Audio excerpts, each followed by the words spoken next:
আজ আমি garments design and pattern making technology 4th সেমিস্টারের ফ্যাব্রিক ম্যানুফ্যাকচারিং 1 বিষয় কোড 5041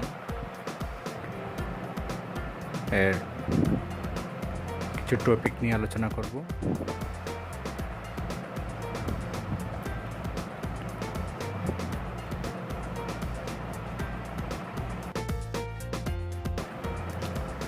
আজকের আলোচ্য বিষয় বস্ত্র, অধ্যায় 1 বস্ত্র, যার ইংলিশ ফেব্রিক। আমি শুরুতে 1.0 ইন্ট্রোডাকশনে বস্ত্র বলতে কী বোঝায় সেটা নিয়ে আলোচনা করব। তন্তু হতে বিভিন্ন প্রক্রিয়ায় সুতা প্রস্তুত করার পর ওই সুতা দ্বারা বয়ন প্রক্রিয়ার মাধ্যমে টানা ও পরেন সুতার পরস্পর বন্ধনী দিয়ে লুপের সাহায্যে আঁশকে জমাট বাঁধিয়ে ও মানুষের পরিধেয় প্রয়োজনীয় ব্যবহারের জন্য যে সকল দ্রব্য উৎপাদিত হয় তাকে বস্ত্র বা কাপড় বলে।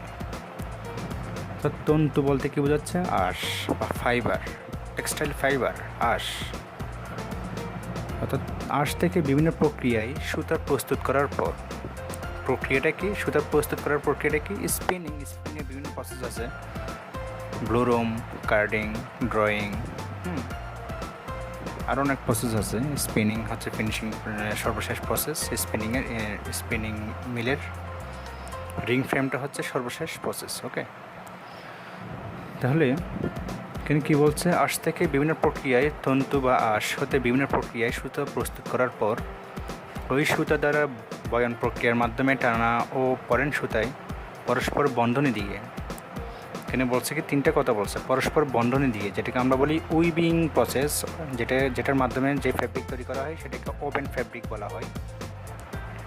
লুপের সাহায্যে যেটা বলা হয় নিটিং প্রসেস, নিটিং প্রসেসের মাধ্যমে যে ফ্যাব্রিক তৈরি করা হয় সেটাকে বলা হয় নিট ফ্যাব্রিক বা নিটেড ফ্যাব্রিক। এবং আঁশকে জমাট বাঁধিয়ে বলা হয় ফেল্টিং প্রসেস। ফেল্টিং প্রসেসের মাধ্যমে যে ফ্যাব্রিক তৈরি করা হয় সেটাকে বলা হয় কি? ফেল্টেড ফ্যাব্রিক। মানুষের পরিধেয় ও প্রয়োজনীয় ব্যবহারের জন্য যে সকল দ্রব্য উৎপাদিত হয় তাকে বস্ত্র বা কাপড় বলে। আচ্ছা, এটি হলো বস্ত্রের সংজ্ঞা। এরপর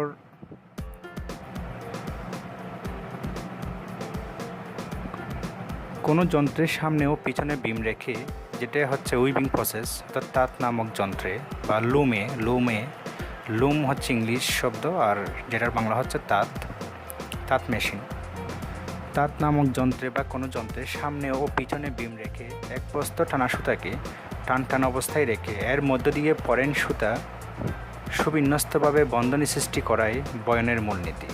এটা হচ্ছে কি? বয়নের মূলনীতি। মানে বয়নের মূলনীতি কি? কোনো যন্ত্রের সামনে ও পিছনে বিম রেখে, যন্ত্রটা আমি বলেছি, যন্ত্রটা হচ্ছে লুম বা তাঁত। কোনো যন্ত্রের সামনে ও পিছনে বিম রেখে এক প্রস্থ টানা সুতাকে, অর্থাৎ বিমের সুতাকে লুমে যে সুতার বিম ফিট করা হয় সেটাকে বলা হয় উইভার্স বিম বা সাইজটি বিম বা ফাইনাল বিম বলা হয়। বিম রেখে এক প্রস্থ টানা সুতাকে টান অবস্থায় রেখে এর মধ্য দিয়ে পরেন সুতাকে বিন্যস্তভাবে বন্ধনী সৃষ্টি করাই বয়নের মূলনীতি। ওকে, আদিকালে হস্তচালিত তাতে যে পদ্ধতির উপর ভিত্তি করে বয়ন কাপড় তৈরি করা হতো, বর্তমানে আধুনিক তাতেও একই পদ্ধতিতে কাপড় তৈরি হচ্ছে, মূলনীতি একই রয়েছে, বাট কিন্তু মেশিন চেঞ্জ হয়ে গেছে।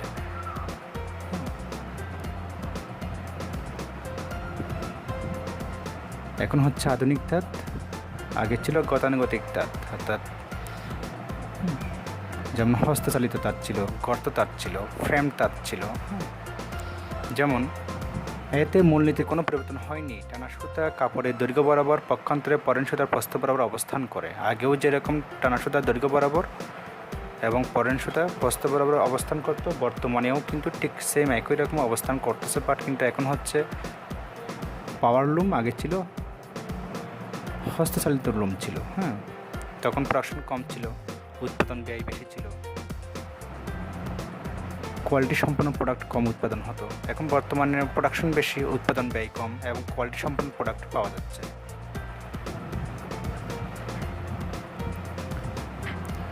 প্রতিটি টানা সুতায় এই যে এখানে একটা ফিগার দেওয়া আছে, দেখুন ফিগার দেওয়া আছে। এই যে দুই পাশে এটা হচ্ছে সেলভেজকে বলা হয় কি পার, এই যে সেলভেজ। আর এই যে লম্বালম্বি যে সুতাগুলো দেখা যাচ্ছে এগুলো হচ্ছে ওয়ার্প ইয়ার্ন, বাংলায় বলা হয় কি টানা সুতা, ইংলিশে বলা হয় ওয়ার্প ইয়ার্ন।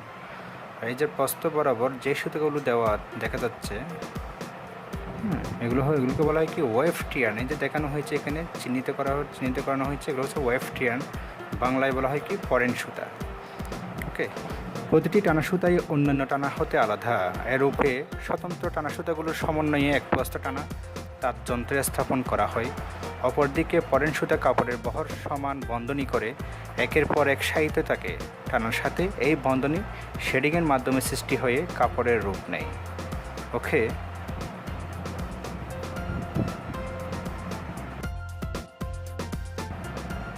এখন আলোচনা করব কাপড় ও সুতা সম্পর্কে মৌলিক ধারণা, যেটার ইংলিশ হচ্ছে basic concept of fabric and yarn.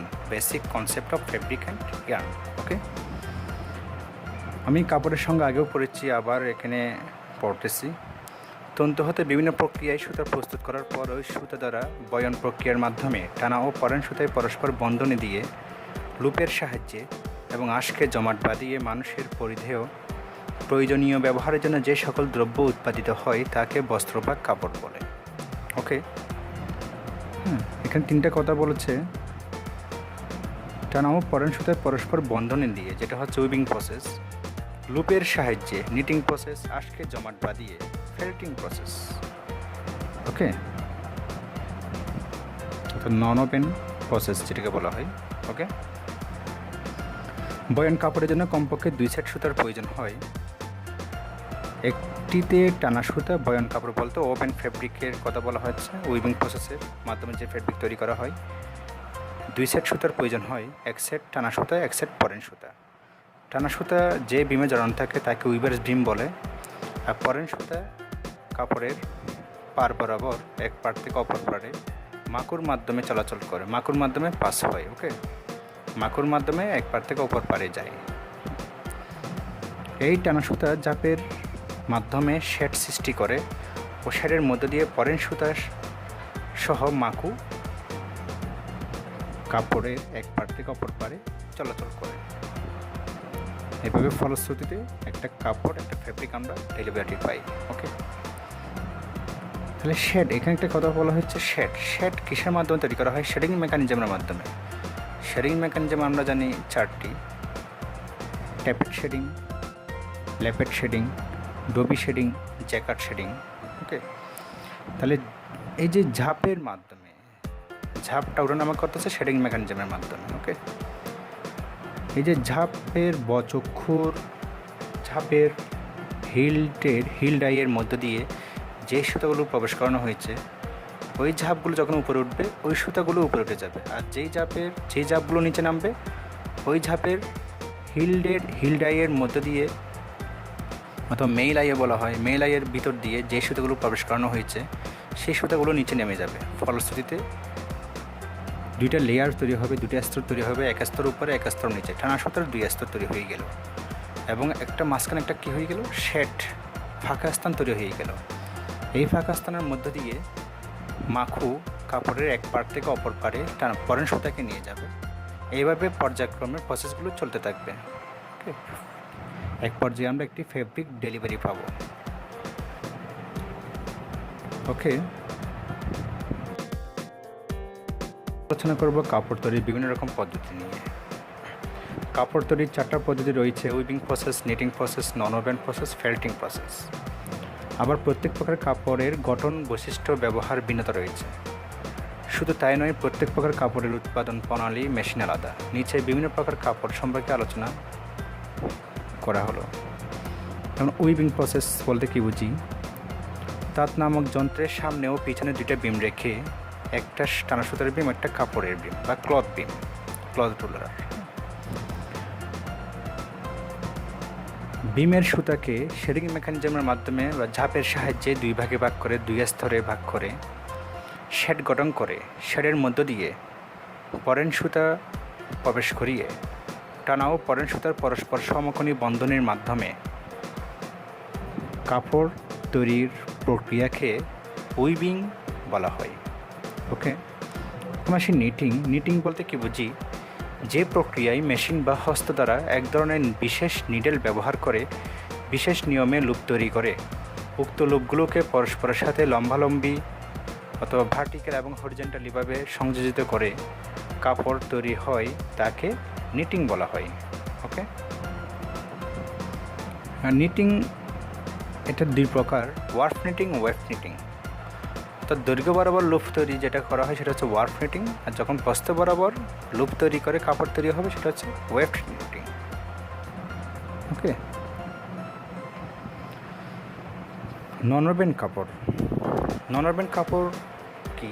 Textile বা নন টেক্সটাইল আঁশ, যেমন প্রচলিত textile fibre, plastic film, foam store, ধাতব ভয়েল ইত্যাদির সমন্বয়ে যান্ত্রিকভাবে বা রাসায়নিকভাবে বন্ড করে অথবা স্তর বা বলেব যেমন কার্ডেড ওয়েবকে এলোপাতারি বা সুবিন্যস্তভাবে বিছিয়ে যে কাপড় তৈরি করা হয় তাকে নন-ওভেন ফ্যাব্রিক বলা হয়।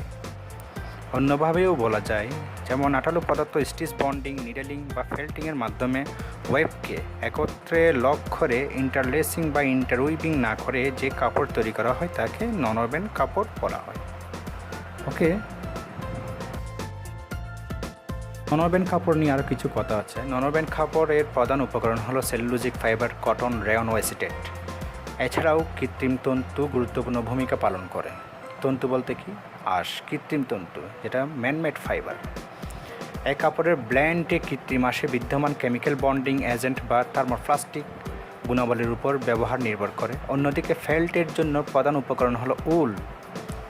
ফেল্টিংয়ের জন্য প্রধান উপকরণ হলো কি? উল। যদিও ফেল্টে অন্য ফাইবারও কম বেশি ব্যবহৃত হয়, এর কাজ ও ফলাফল উল ফাইবারের ফিজিক্যালি অ্যাকশনের উপর নির্ভর করে। এখন পড়ব নন-ওভেন কাপড় ব্যবহার। কোথায় আমরা নন-ওভেন কাপড় ব্যবহার করে থাকি। নন-ওভেন কাপড়ের বিভিন্ন রকম ব্যবহার রয়েছে।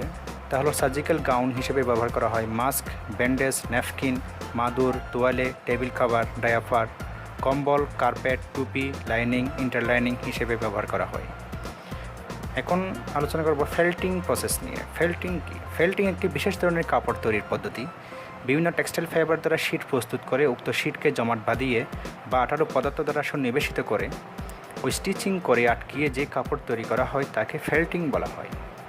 ওকে, এই ফেল্ট আমি আবার বলতেছি ফেল্টিং কি? ফেল্টিং একটি বিশেষ ধরনের কাপড় তৈরির পদ্ধতি। বিভিন্ন টেক্সটাইল ফাইবার দ্বারা শীট প্রস্তুত করে উক্ত শীটকে জমাট বাঁধিয়ে বা আঠালো পদার্থ দ্বারা সন্নিবেশিত করে স্টিচিং করে আটকিয়ে যে কাপড় তৈরি করা হয় তাকে ফেল্টিং বলা হয়। ফেল্টিং কাপড়ের ব্যবহার কোথায় হয়? শিল্পক্ষেত্রে ফিল্টারের ক্ষেত্রে ব্যবহার করা হয়, অ্যাবজর্ব্যান্ট প্যাড, গ্লাস বা ধাতব চাকা পলিশিং কাজে এটি ব্যবহৃত হয়। এছাড়াও এটা সংকেত দান ও শনাক্তকরণের জন্য জাহাজের যে সরু পতাকায় ব্যবহার করা হয় সেখানেও ব্যবহার করা হয়। ইন্টারফেসিং এবং shoe, inner soles, protective table pad এবং গার্মেন্ট শিল্পে ব্যবহার করা হয়।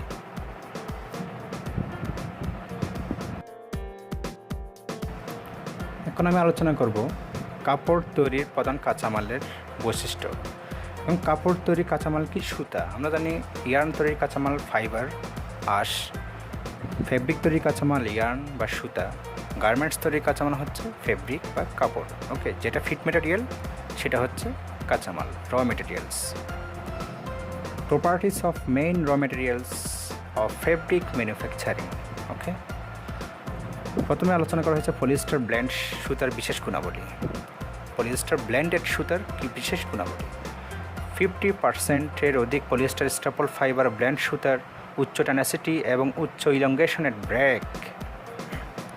2 নম্বর বলা হয়েছে কি? পলিয়েস্টার ব্লেন্ড সুতার পলিয়েস্টার কম্পোনেন্ট সুতাকে হাইড্রোফোবিক ও থার্মোপ্লাস্টিক গুণাবলী প্রদান করে এবং এই গুণাবলীর জন্য স্থির বিদ্যুৎ উৎপন্ন হয়। 3 নম্বর বিল কি বলছে? পলিয়েস্টার ব্লেন্ড সুতার সমপর্যায়ের কটন সুতার তুলনায় অনেক আঁশময়। 4 নম্বর বলছে কি? পলিয়েস্টার ব্লেন্ড সুতা অনেক সুষম। 5 নম্বর বলছে কি? পলিয়েস্টার সুতার মধ্যে যেগুলো চাকচিক্যহীন টাইটানিয়াম ডাইঅক্সাইড থাকার দরুন অনেক কর্কশ বা খসখসে এবং সুতরাং সিরামিক বা ম্যাট ফিনিশ হার্ড ক্রোম এর তৈরি গাইড ব্যবহার করতে হয়।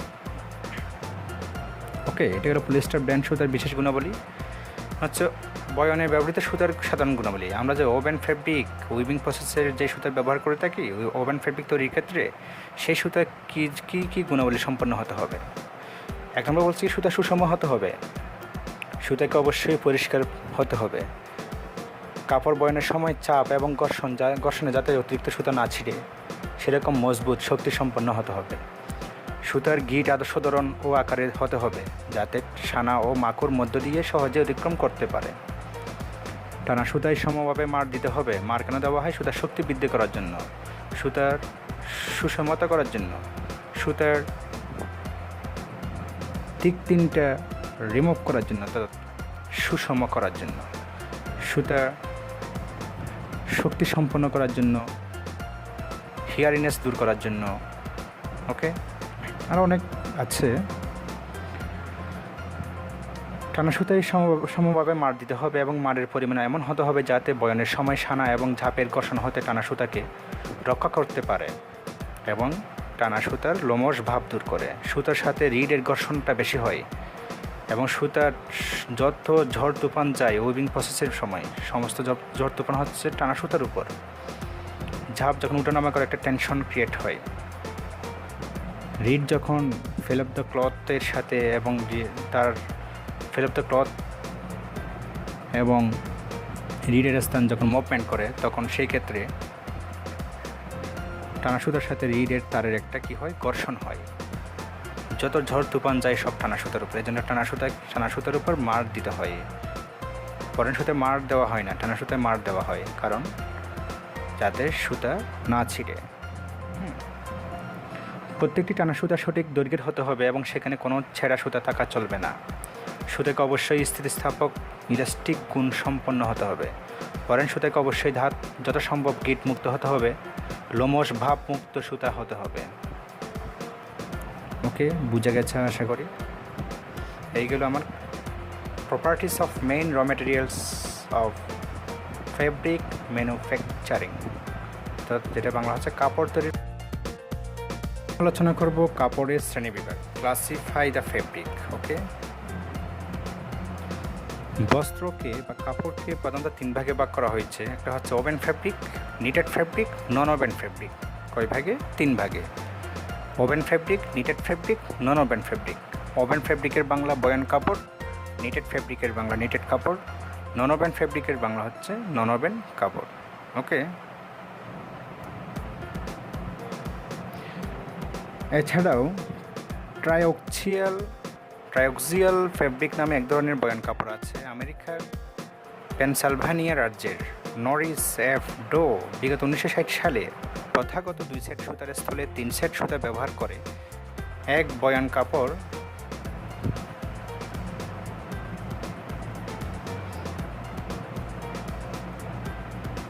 পদ্ধতির উদ্ভাবন করেন।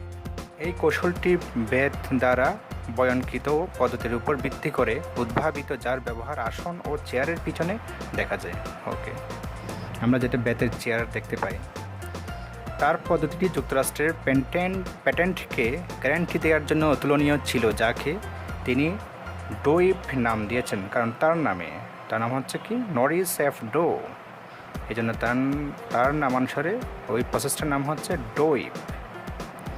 রাইটস বা প্যাটেন্টটি বিক্রি হলো ও অবশেষে কৌশলটির নামকরণ করা হলো ট্রাইঅক্সিয়াল উইভিং। নানা রকম সুতায় তৈরি বিভিন্ন শ্রেণীর বয়নকৃত কাপড় বিভিন্ন ট্রেডমার্ক উইভিং নামে বর্তমানে বিক্রি হচ্ছে। ট্রাইঅক্সিয়াল কাপড়ের ব্যবহার কোথায় কোথায় হয়? কনভেয়র বেল্ট হিসেবে ট্রাইঅক্সিয়াল কাপড়ের ব্যবহার করা হয়। প্লাস্টিকের সামগ্রী এবং মহাশূন্য যানে সহায়ক দ্রব্যে ব্যবহার করা হয়। এই নানা রকম ডিজাইন ও প্রসারণ গুণাবলী অ্যাপারেল ও গৃহসজ্জায় ব্যবহার করা হয়।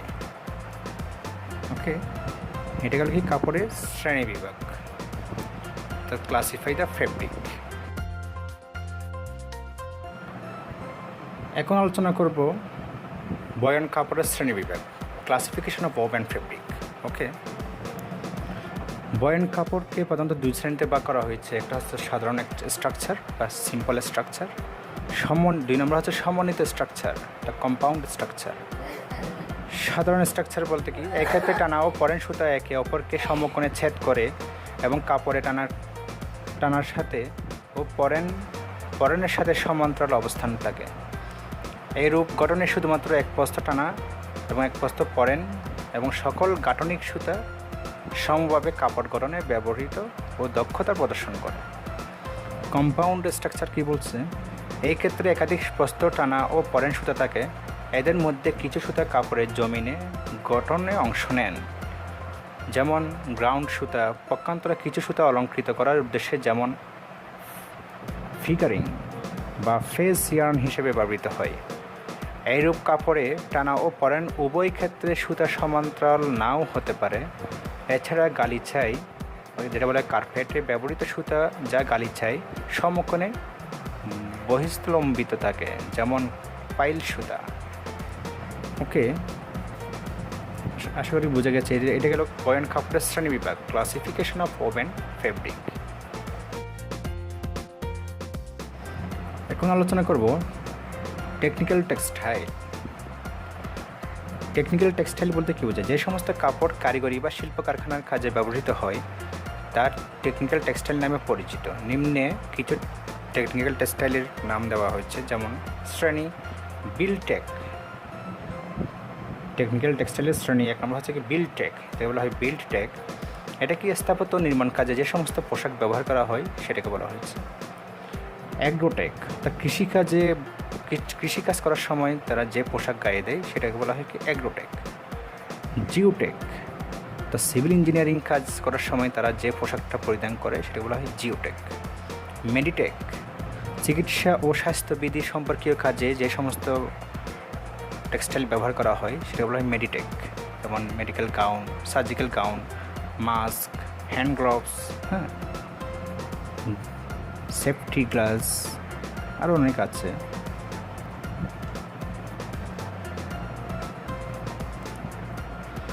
প্রোটেক, ফায়ার ব্রিগেডে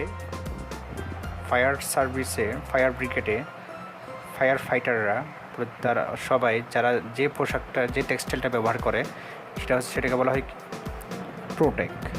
স্পোর্টেক, অবসর ও খেলাধুলার পোশাক হিসেবে যেগুলো ব্যবহার করা হয়, যে টেক্সটাইল ব্যবহার করা হয় সেগুলোকে বলা হয় কি প্রোটেক।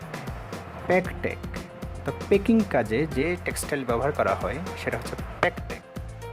অকুটেক, অকু জাপানি শব্দ যার অর্থ পরিবেশ রক্ষাকারী কাজে যে টেক্সটাইল ব্যবহার করা হয় সেটা হচ্ছে অকুটেক। ইন্ডোটেক, সাধারণ শিল্প সম্পর্কীয় টেক্সটাইল যেমন ফিল্টার ইত্যাদি কাজে ব্যবহৃত হয়। হোমটেক কি, আমরা গৃহসজ্জির কাজে যে সমস্ত টেক্সটাইল ব্যবহার করে থাকি সেটা হচ্ছে হোমটেক, যেমন পর্দা, কার্টেন, বিছানার চাদর, বালিশের কভার ইত্যাদি। টেক্সটাইলস ফর কমিউনিকেশনস, যোগাযোগ ব্যবস্থায় অপটিক্যাল ফাইবার, গ্লাস ফাইবার ইত্যাদিতে ব্যবহার করা হয়। আশা করি বোঝা গেছে। এখানে 12টা টেকনিক্যাল টেক্সটাইলের শ্রেণী নিয়ে আলোচনা করা হয়েছে, আরও অনেক আছে। এইটা গেল টেকনিক্যাল টেক্সটাইলের আলোচ্য বিষয়। ওকে, এখন আলোচনা করব বিভিন্ন প্রকার কাপড়ের বৈশিষ্ট্য, বিভিন্ন প্রকার ফেব্রিকের প্রপার্টিস। এটা ইংলিশ বলা হয় properties of various types of fabric. Properties of various types of fabric. তাহলে কী বস্ত্রের নির্দিষ্ট দৈর্ঘ্যের প্রস্থ থাকতে হবে, বস্ত্রের গঠন আকৃতি বিভিন্ন রকমের হতে হবে, পরিধানে আরামদায়ক হতে হবে, টেকসই ও অস্থায়িত্ব গুণসম্পন্ন হতে হবে, বস্ত্র উজ্জ্বল ও মসৃণ হতে হবে, বস্ত্রের শক্তি থাকতে হবে, বস্ত্র অবশ্যই তাপ সহনশীল হতে হবে, বস্ত্রের জলীয় বাষ্প ধারণ ক্ষমতা থাকতে হবে। আমি আবার পড়তেছি, কী বলছে? 1 নম্বর, বস্ত্রের নির্দিষ্ট দৈর্ঘ্য ও প্রস্থ থাকতে হবে, কিন্তু 2 নম্বর বলছে কি বস্ত্রের গঠন আকৃতি বিভিন্ন রকমের হতে হবে, পরিধানে আরামদায়ক হতে হবে, টেকসই ও স্থায়িত্ব গুণসম্পন্ন হতে হবে, বস্ত্র উজ্জ্বল ও মসৃণ হতে হবে, বস্ত্রের শক্তি রাখতে হবে, বস্ত্র অবশ্যই তাপ সহনশীল হতে হবে, বস্ত্রের জলীয় বাষ্প ধারণ ক্ষমতা থাকতে হবে।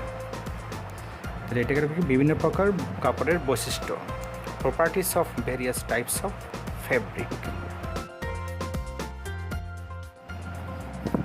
ওকে, আজকের ক্লাস এই পর্যন্ত, আজকের ভিডিও এই পর্যন্ত, এখানে সমাপ্ত। আর পরবর্তী টপিক নিয়ে আমি নেক্সট ভিডিওতে আলোচনা করব। সবাই ভালো থাকবেন, সুস্থ থাকবেন। আসসালামু আলাইকুম।